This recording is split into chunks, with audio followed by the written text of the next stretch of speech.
Muy buenos días. Primero que todo, quiero agradecer a la Universidad del Rosario, al CREA y al doctor Anaya la invitación para hablar el día de hoy sobre este tema tan interesante. Y espero que al final de la charla podamos tener elementos sobre la predicción de las enfermedades autoinmunes, demostrarles que las enfermedades autoinmunes pueden ser predecibles. Si miramos esta gráfica que muchos de ustedes conocen con relación a un fenotipo, las personas que estamos viendo pacientes con enfermedades autoinmunes nos preguntamos muchas veces por qué en el contexto de diferentes familias podemos encontrar diferentes fenotipos. Y tenemos en cuenta entonces que el fenotipo es la interacción de un genotipo que asumimos como un factor de riesgo sumado a factores medioambientales acumulados durante el tiempo. Esto entonces nos va a llevar a diferentes manifestaciones de enfermedades clínicas caracterizadas con fenotipos diferentes. Si tenemos en cuenta todos estos factores de riesgo genéticos, las exposiciones ambientales y el tiempo, podríamos eventualmente determinar cuáles son las personas que tienen riesgo para desarrollar una enfermedad autoinmune. Clásicamente tenemos un prototipo doble de enfermedades autoinmunes, divididas en enfermedades órgano-específicas y en enfermedades no órgano-específicas. Dentro de las enfermedades órgano-específicas tenemos la tiroiditis, dentro de ella la tiroiditis de Hashimoto y la diabetes tipo 1, entre otras. Aquí vemos inflamación de los islotes pancreáticos, característico del compromiso autoinmune por la diabetes tipo 1. Pero tenemos un espectro de enfermedades autoinmunes sistémicas, donde el prototipo de la enfermedad es el lupus sistémico, donde múltiples órganos pueden estar comprometidos. De esta manera, entonces, tenemos herramientas en las cuales podemos tratar de predecir la enfermedad autoinmune conociendo los diferentes fenotipos. Pero ¿por qué es importante predecir la enfermedad autoinmune? ¿Cuáles son las razones para estudiar una fase preclínica previo al desarrollo de la patología? Primero, porque gran conocimiento de esto nos va a generar un mayor entendimiento sobre la fisiopatología de la enfermedad. Al mismo tiempo, nos va a permitir identificar personas que tienen riesgo de la patología para generar o ejercer un monitoreo más estricto e implementación de intervenciones que potencialmente puedan retardar la presentación de la patología. Nos va a permitir igualmente caracterizar biomarcadores para el desarrollo de pruebas, tamizajes y diagnósticos adicionales. Y por último, y el objetivo principal es que si logramos predecir una enfermedad autoinmune, podemos desarrollar también estudios de prevención con el fin de evitar el desarrollo de esta. Vamos entonces a presentarles la evidencia que existe desde diferentes aspectos, desde el punto de vista epidemiológico, inmunológico, genético y epigenético, que nos permiten tener herramientas para predecir una enfermedad autoinmune. Primero que todo, la evidencia epidemiológica muestra que existen familias de personas con riesgo de padecer enfermedades autoinmunes. Y esto lo vemos porque, primero, existe una gran predisposición en ciertas poblaciones. Es bien conocido el ejemplo de las poblaciones del norte de Europa que tienen una predisposición mayor a presentar diabetes tipo 1, o poblaciones indígenas, por ejemplo, en los Estados Unidos, que tienen un riesgo incrementado de presentar artritis reumatoidea. Pero al mismo tiempo tenemos casos familiares en los cuales podemos ver, y lo han visto seguramente en la práctica clínica, pacientes parientes con enfermedades autoinmunes que presentan una enfermedad autoinmune similar desde el punto de vista clínico o que presentan anormalidades inmunológicas o biológicas que pueden predecir el desarrollo de una enfermedad autoinmune. El estudio más interesante, sin embargo, nos da herramientas desde el comportamiento de los gemelos monocigotos versus los gemelos dicigotos. En ellos podemos encontrar diferencias desde el punto de vista genético o epigenético y vemos en este cuadro la concordancia entre los diferentes gemelos. En la parte central vemos los gemelos monocigotos, donde existe una amplia concordancia de las enfermedades autoinmunes. Por ejemplo, la enfermedad que mayor concordancia tiene es la enfermedad celíaca. Otras enfermedades tienen menor concordancia, pero esta concordancia sigue siendo más importante que la concordancia presentada en los gemelos dicigotos.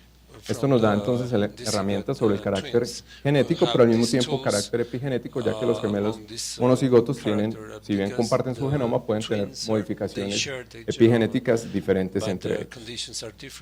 Y tal vez la parte más importante en la que me voy a centrar y que se ha hablado ya durante la mañana en algunas de las conferencias es mostrarle la evidencia inmunológica que existe para predecir el desarrollo de una enfermedad autoinmune.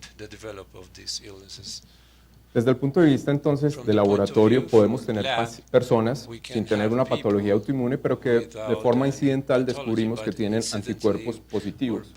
La mayoría de ellos, incluso en población sana, pueden presentar anticuerpos antinucleares o factor reumatoideo. Pero más interesante aún es que personas sanas pueden tener anticuerpos que son mucho más específicos de enfermedades autoinmunes, como el anti-DNA, que es muy específico del lupus eritematoso sistémico, el factor reumatoideo combinado con los anticuerpos antipéptido citrullinado cíclico para el desarrollo de artritis reumatoidea, y los anticuerpos en diabetes como anti-GAT65, anti-IgA2 y anti-insulina. Todo esto nos permite entonces conocer personas que tengan estos anticuerpos positivos. Pero es muy importante determinar si estas personas que no tienen enfermedad, que son asintomáticas por lo general, tienen un riesgo incrementado de desarrollar una enfermedad autoinmune. Y los estudios pioneros serológicos fueron realizados alrededor de 1985 en Finlandia, en la cual se utilizaron sueros de personas en estudios que eran evaluados para funciones y riesgo cardiovascular. Sin embargo, cuando miraron en 30 personas que habían desarrollado artritis durante el seguimiento, tomaron las muestras de suero previo al desarrollo de esta artritis y encontraron que 16 de estas personas presentaban serología positiva para el factor reumatoideo. Posteriormente, en otras series, se describió que anticuerpos que son muy específicos de la artritis, como el factor antiperinuclear y la antiqueratina, también eran positivos previo a las manifestaciones clínicas de la patología. Estos anticuerpos, al igual, son muy interesantes porque son los anticuerpos que dieron origen al descubrimiento y a la descripción de los anticuerpos contra el péptido citrullinado. Cuando evaluamos una prueba, entonces, desde el punto de vista inmunológico y diagnóstico, tenemos que tener diferentes parámetros. Dentro de ellos, la sensibilidad para el diagnóstico de la patología, la especificidad, pero sobre todo en el contexto de la predicción, dos elementos importantes: el valor predictivo positivo y la relación de probabilidad. Conocemos la relación de probabilidad como positiva, calculándolo con la sensibilidad sobre 1 menos la especificidad, y la relación de probabilidad negativa sobre, calculándola 1 menos sensibilidad sobre especificidad. Si combinamos entonces estos resultados, nos va a dar, por ejemplo, que si tomamos un grupo de sueros específicos con relación al lupus, vemos, por ejemplo, que los sanas en el lupus tienen una sensibilidad del 93 al 98%, pero la especificidad es baja. Esto genera entonces un LR bajo, o sea que es 2.2 veces más probable que unos sanas positivos provengan de una persona con lupus que una persona que no tenga lupus. Pero si tomamos el mismo ejemplo con relación al anti-DNA, que es un anticuerpo más específico de la patología, vemos que la sensibilidad es más baja, cercana al 60%, pero la especificidad es mucho mayor, cercana al 98%, y esto nos da una relación o una razón de probabilidad de 10. Esto entonces nos muestra que las personas que tengan este anticuerpo positivo tienen un riesgo mayor de presentar la patología. Y esto lo podemos interpretar en una gráfica como el nomograma de Fagan, en la cual se puede utilizar basados en la probabilidad pre-prueba, de acuerdo a la incidencia de la patología. Luego, aquí pasando por el LR, vamos a obtener una posibilidad post-prueba. Esto entonces nos permite saber, de acuerdo a cierto perfil de anticuerpos, qué personas tienen riesgo de desarrollar una patología. Centrándonos específicamente en algunas de las patologías, en el lupus es donde existe una evidencia muy interesante, y tal vez este artículo que está referenciado del grupo Oklahoma en el 2003 es un artículo que marca en dos el estudio de la predictibilidad de las enfermedades.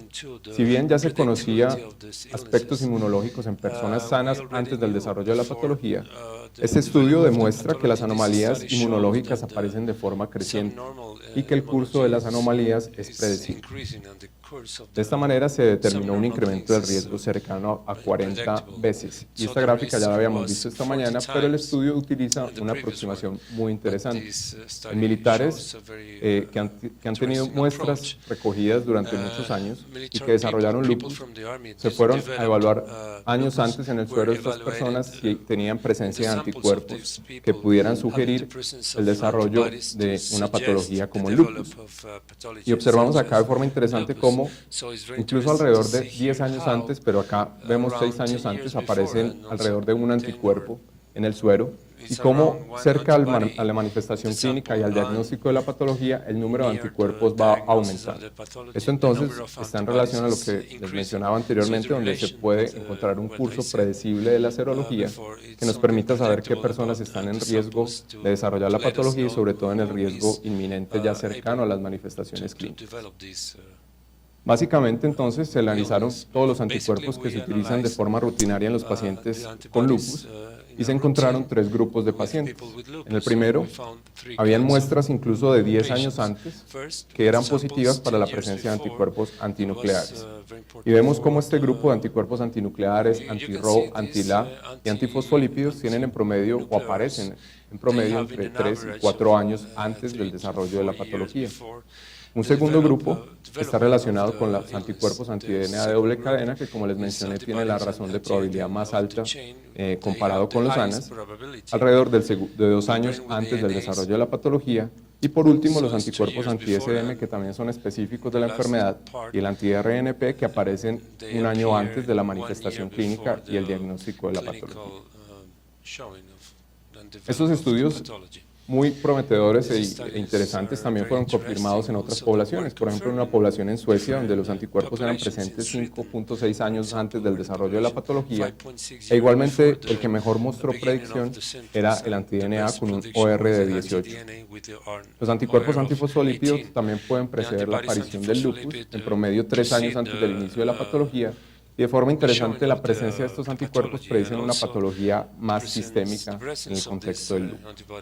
Y un último estudio publicado en el 2012 muestra que los anticuerpos más comunes previo al inicio de la enfermedad, muy cercano al inicio, son el anti-Rho de 60 kilodalton, el anti-RNP, el anti-DNA y el anti-La.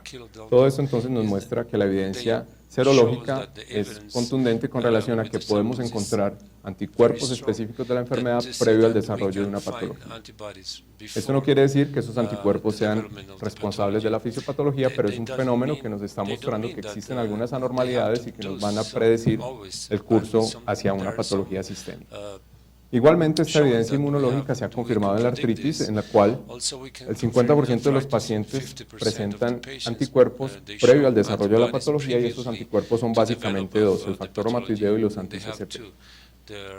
En promedio, estos anticuerpos aparecen 4.5 años antes de la patología.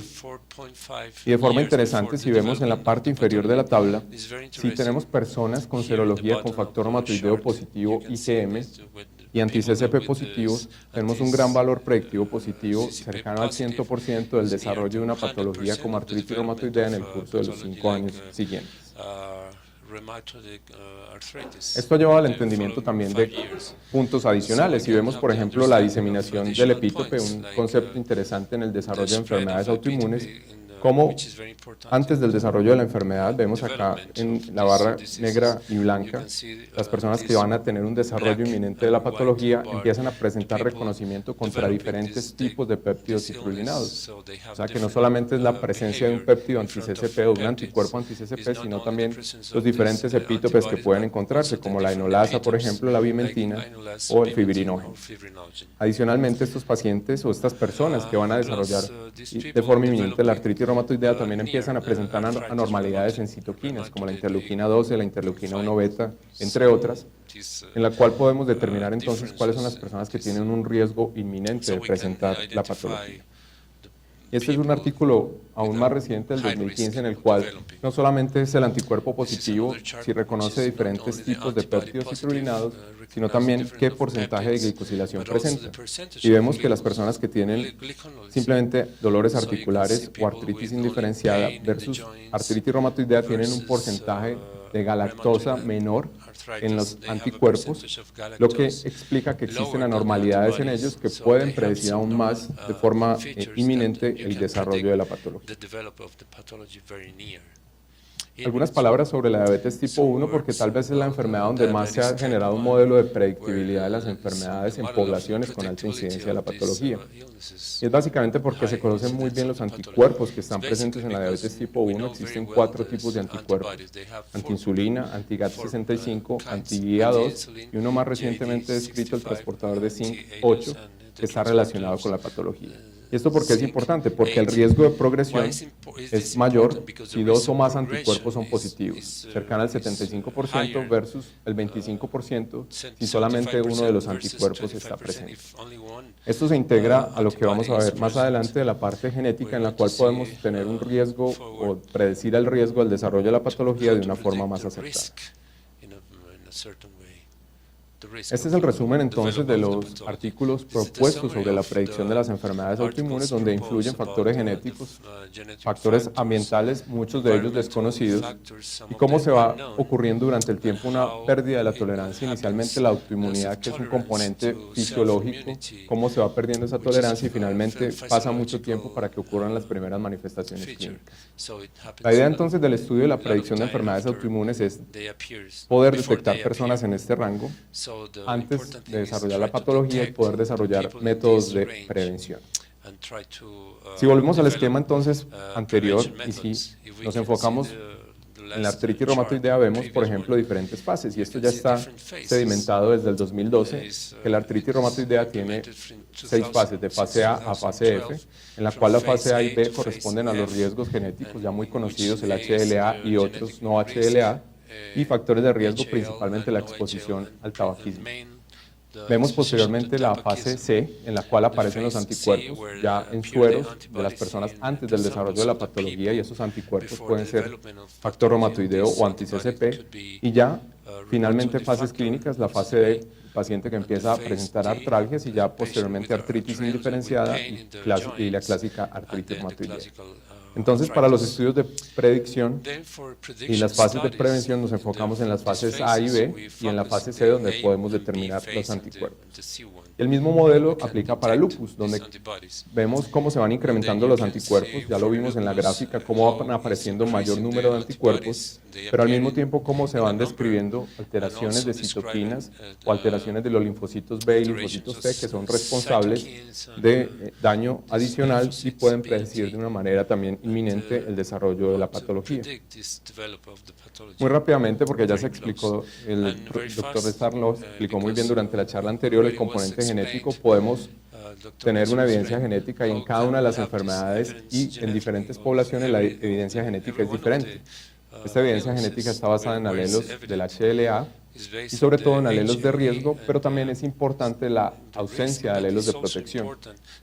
Y tenemos un gran componente no HLA. Solo algunos ejemplos que pueden integrar diferentes enfermedades como los susceptibilidad genética no HLA, polimorfismos en el gen TTPN22 está asociado a diferentes patologías autoinmunes, a diferentes fenotipos como la artritis, el lupus, la tiroiditis autoinmune y la diabetes tipo 1. Igualmente la señalización del interferón, como se lo mostraron anteriormente muy bien en el lupus eritematoso sistémico, en el síndrome de Sjögren adicionalmente, el STAT4 en AR y lupus, por ejemplo, o sea que podemos determinar cuál es el riesgo genético HLA, si hay alelos de riesgo, ausencia de alelos de protección, sumado a otros factores no HLA que nos van a permitir conocer el riesgo genético de la persona. Esa aproximación genética ha sido muy interesante en la diabetes tipo 1, donde los hermanos de niños afectados por diabetes tipo 1 en poblaciones de alta incidencia son evaluados para ver si tienen riesgos genéticos, alelos HLA de riesgo, ausencia de HLA de protección, y posteriormente son ingresados en las pruebas de tamizajes de anticuerpos para determinar si existe un riesgo mayor o no de presentar la patología. Pero no todo queda allí. Tenemos factores de riesgo genéticos, factores ambientales que no conocemos del todo y modificaciones epigenéticas. Básicamente estos son los 3 grupos de modificaciones epigenéticas, como la metilación del DNA, la modificación de las histonas y la presencia de los microRNAs. Ya en cada una de las enfermedades autoinmunes se están describiendo anomalías en cada uno de estos aspectos que están relacionados con la enfermedad. Y si volvemos a la tabla inicial de la evidencia epidemiológica, en los gemelos monocigotos también los cambios epigenéticos pueden explicar por qué no todos los gemelos presentan la enfermedad autoinmune. Vemos aquí, por ejemplo, algunas de las anomalías. Si nos enfocamos en los hallazgos de la metilación del DNA, podemos ver hipometilación del DNA en el CD70, por ejemplo, modificaciones de histonas en el lupus, en la diabetes tipo 1, en la señalización de la vía NF-κB en el lupus eritematoso sistémico y en la posición de nucleosomas. O sea que existen también cada vez mayor caracterización de anomalías epigenéticas en estas enfermedades. Y no solamente la parte epigenética con relación a la modificación de las histonas o la metilación del DNA, sino también las modificaciones posttransduccionales. Vemos cómo, por ejemplo, la citrulinización de los péptidos es importante para el desarrollo de neoepítopes o neoantígenos en el contexto de la artritis reumatoidea. Entonces tenemos un componente genético hereditario de riesgo, un componente ambiental que se va exponiendo, pero también cambios epigenéticos que pueden favorecer el desarrollo de una patología autoinmune. Y finalmente, entonces, les voy a mencionar rápidamente qué es lo nuevo que ha salido durante los últimos meses o años con relación a la predictibilidad de las enfermedades autoinmunes. Como les mencionaba anteriormente, el estudio serológico muestra o divide como en dos esta historia de la predictibilidad, porque tenemos un curso predecible del desarrollo de la enfermedad basado en el perfil de anticuerpos. Pero no todo queda allí. Y es que existen muchas interacciones entre el medio ambiente y los genes que pueden explicar el desarrollo de una enfermedad autoinmune. Y es bien conocido por todos que los diferentes gérmenes pueden explicar el desarrollo o pueden disparar una enfermedad autoinmune. Existe un proyecto humano para determinar cómo es el microbioma humano. Sabemos también la alta concentración de microorganismos que poseemos, pero no sabemos muy bien qué ocurre cuando existen estados de disbiosis. Por ejemplo, si estos estados pueden desencadenar una enfermedad autoinmune. Existen unas publicaciones recientes que muestran cómo personas con artritis reumatoidea tienen una disbiosis. Por ejemplo, se han demostrado en pacientes con artritis tempranas, y recordamos el gráfico de la predicción en fases clínicas tempranas de IE, por ejemplo, pueden presentar aumento en las especies de Prevotella y disminución en las especies de bacteroides. Al mismo tiempo, una bacteria muy implicada es el Porphyromonas gingivalis, que está cada vez más reconocido como un factor que es capaz de generar neoantígenos debido a que es capaz de expresar la enzima PAT responsable de la citrulinación de péptidos, principalmente una enzima, en este caso la enolasa, convirtiendo la enolasa citrulinada en un neoepítope o en un neoantígeno que puede desencadenar la respuesta autoinmune. Esto con relación a los microorganismos. Pero no solamente los microorganismos, sino el metabolismo desencadenado dentro del componente, dentro del organismo, cómo se comportan los lípidos, cómo se comportan los diferentes metabolitos en el contexto del desarrollo de una patología autoinmune. Esto lo estudiamos por medio del metaboloma, en el cual podemos encontrar que el perfil metabólico de las personas con artritis es alterado. Vemos un perfil metabólico de lípidos y lactatos que se relaciona con el estado inflamatorio de la patología, y al mismo tiempo, en una publicación muy interesante, el perfil de metabolitos puede predecir la respuesta de los pacientes con artritis reumatoidea al tratamiento anti-TNF. O sea que sumamos más factores, poder estudiar la parte microbiana, poder estudiar la parte metabólica como un factor de predicción de enfermedades autoinmunes. Al mismo tiempo, hemos hablado de anticuerpos, pero podemos determinar si existen linfocitos T autorreactivos circulantes en las personas que tienen susceptibilidad a diferentes enfermedades. Y en una publicación en personas con riesgo de diabetes que tienen mutaciones del gen 2, que corresponde al gen de la insulina, en el 79% de los casos presentaron células T autorreactivas antes del curso de la patología, comparado solamente con el 29% de los que tienen el riesgo HLA, pero que no tenían el gen de la insulina de riesgo. Esto entonces nos muestra también que existe un proceso en el cual no solamente ocurren anormalidades de los linfocitos B que la determinamos por la presencia de los anticuerpos, sino que podemos determinar si existen células T autorreactivas. Y en un análisis de ARN, de transcriptoma, podemos encontrar, por ejemplo, en células mononucleares de personas que tengan riesgo de una patología, que existen anormalidades, como en el caso de la artritis reumatoidea juvenil o idiopática juvenil, donde en la forma sistémica se encontró que existía inducción de transcriptos basados en la interleuquina 1 previo al desarrollo de la patología. Esto nos hace pensar entonces en una nueva fase, encontrar citoquinas alteradas, dentro de ellos, por ejemplo, la firma del interferón, donde vemos que en las fases preclínicas de la artritis reumatoidea, también los niveles de interferona de tipo 1 están elevados en las personas con riesgo de artritis y que finalmente desarrollan la patología. Esta firma de interferón obviamente es importante en lo que se ha mencionado ya durante el transcurso de las charlas, en el lupus sistémico, en el síndrome de Sjögren, pero también puede predecir el curso o el desarrollo de una artritis reumatoidea.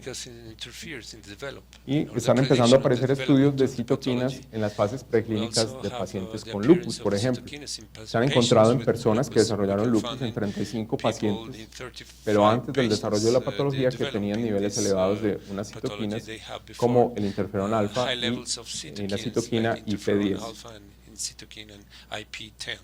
Entonces, si resumimos, tenemos unas bases genéticas ya muy claras para la mayoría de las enfermedades autoinmunes, unos alelos de riesgo HLA, unos alelos de protección de HLA, diferentes genes no HLA.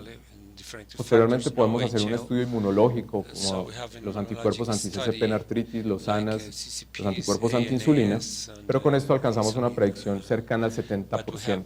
Y esto está demostrado en unos estudios epidemiológicos con áreas bajo la curva alrededor del 70% de predicción.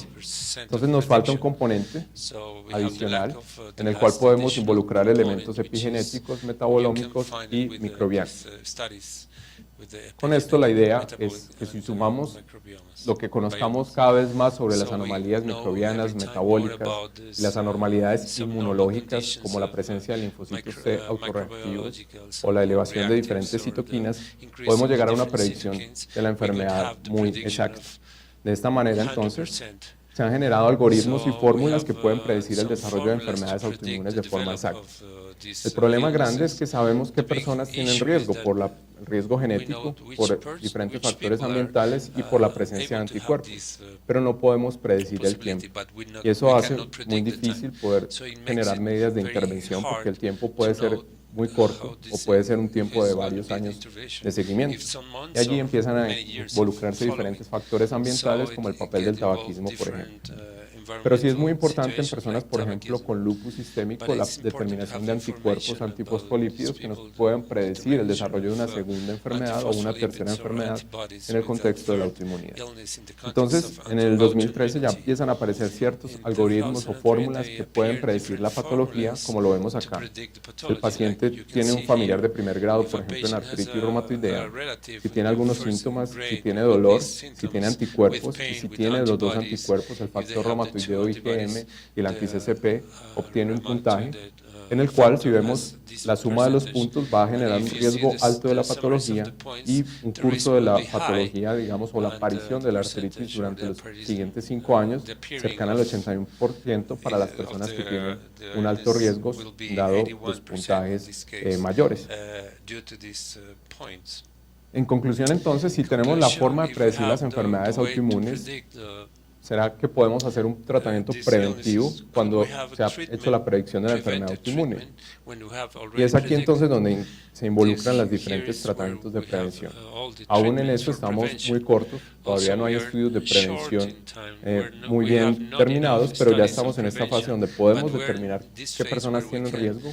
Los estudios de tratamiento y de prevención han sido más que todo desarrollados en personas con riesgo de diabetes tipo 1, donde muchos de ellos han fallado, como la insulina oral, tratar de sensibilizar con insulina oral o inmunosupresión. Pero hay unos que sí son más claros y, por ejemplo, las personas que tienen riesgo de lupus se debe evitar la exposición solar, evitar el uso de anticonceptivos orales, suplir las deficiencias de vitamina D y hay algunos estudios pequeños en la prevención del lupus con el uso de hidroxicloroquina y esteroides. Con relación a la artritis, hay un poco más, digamos, de esperanza en el futuro porque hay un estudio de prevención de la artritis tratando con rituximab para prevenir el desarrollo de la patología cuyos resultados están esperados para el año 2018.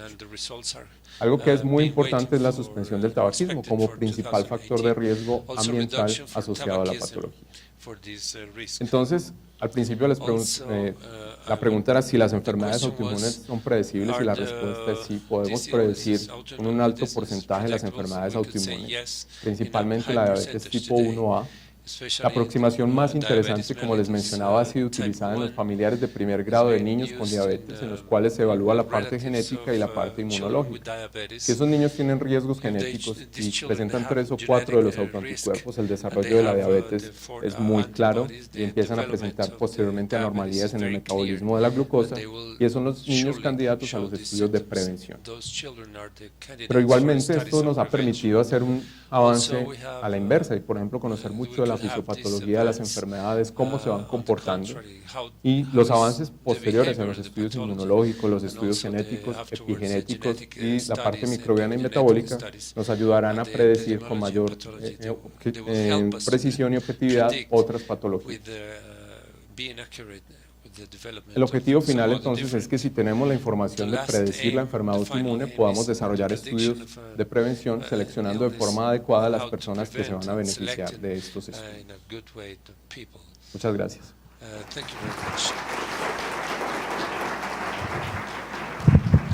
Gracias, Gabriel.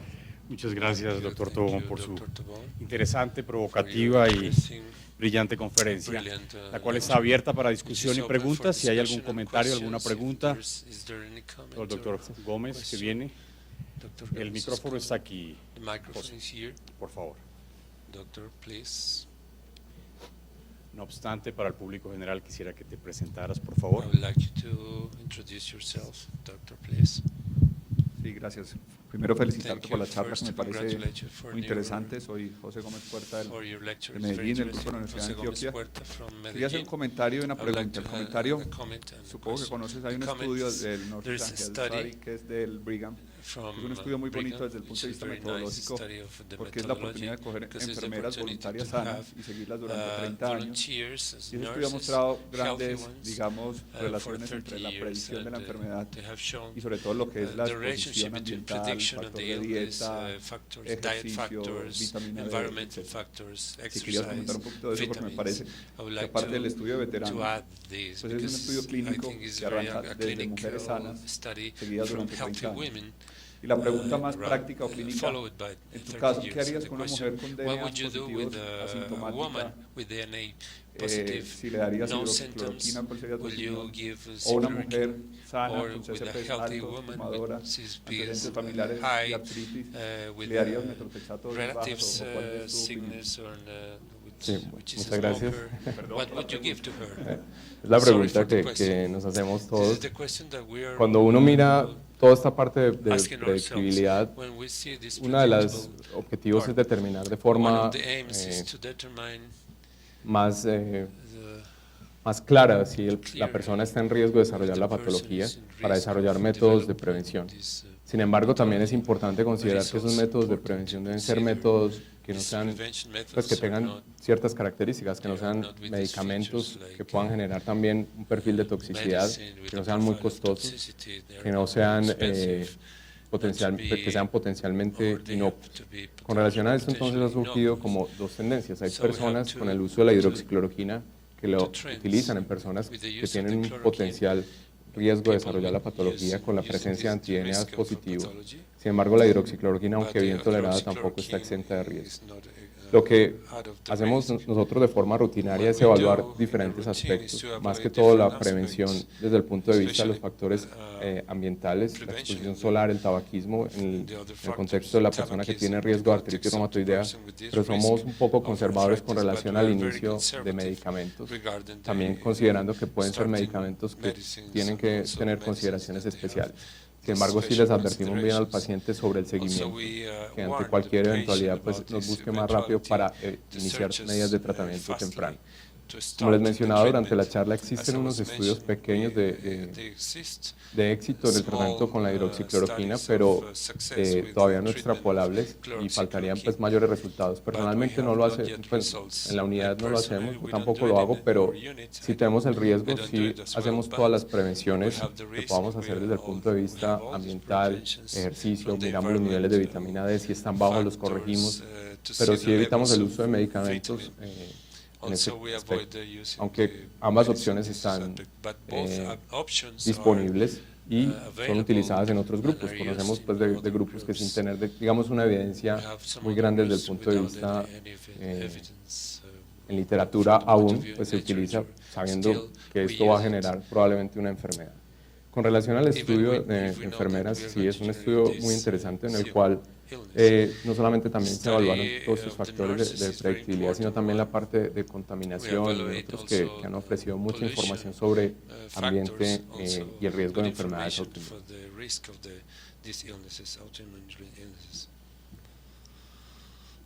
Brillante charla, doctor Tobón. Clara Maragón, de la Universidad de Boston. Yo tengo interés en saber si hay estudios sobre la predecibilidad del desarrollo secuencial de enfermedades autoinmunes. Eso lo estamos viendo en pacientes pediátricos y también en adultos. pero nos llama la atención que no son los, dijéramos, cócteles clásicos que se ven en poliautoinmunidad. No sé si nos pueda informar si hay estudios, datos ahí interesantes en relación a predecibilidad del desarrollo secuencial de enfermedades autoinmunes en el mismo paciente. Correcto. Gracias, doctora. Dentro de los estudios, uno revisa, pues básicamente después de la explosión de los estudios iniciales de serología, aparecen estudios básicamente en cualquier patología. Si uno mira, existen hallazgos serológicos previos al desarrollo de escleroderma, previo al desarrollo de las vasculitis ANCAS positivas. Tal vez en el aspecto que usted menciona de la predecibilidad de una segunda enfermedad, lo más importante ha sido los estudios de anticuerpos anticardiolipinas o antifosfolípidos en general en los pacientes con lupus sistémico y el desarrollo de patología, dentro de ellas pues el diagnóstico o clasificación del síndrome antifosfolípido. No conozco otros estudios de población pediátrica, por ejemplo, que evalúe en los niños la predicción. Se ve que hay niños, por ejemplo, que tienen diabetes tipo 1, que tienen anticuerpos positivos también como marcadores de enfermedad celíaca, pero no conozco que exista un estudio que pueda predecir el tiempo del desarrollo de esta manifestación. Sí existen los hallazgos serológicos, como les mencionaba, en el cual se pueden evaluar todos estos anticuerpos, por ejemplo, niños con diabetes, la enfermedad celíaca, el hipotiroidismo, pero no un estudio lineal o un modelo de predictibilidad que pueda predecir el desarrollo de la segunda patología o la tercera. Esto está como todavía en una fase que nos va a ayudar mucho en el futuro el seguimiento de estas grandes cohortes de niños, por ejemplo, o de personas con enfermedades autoinmunes.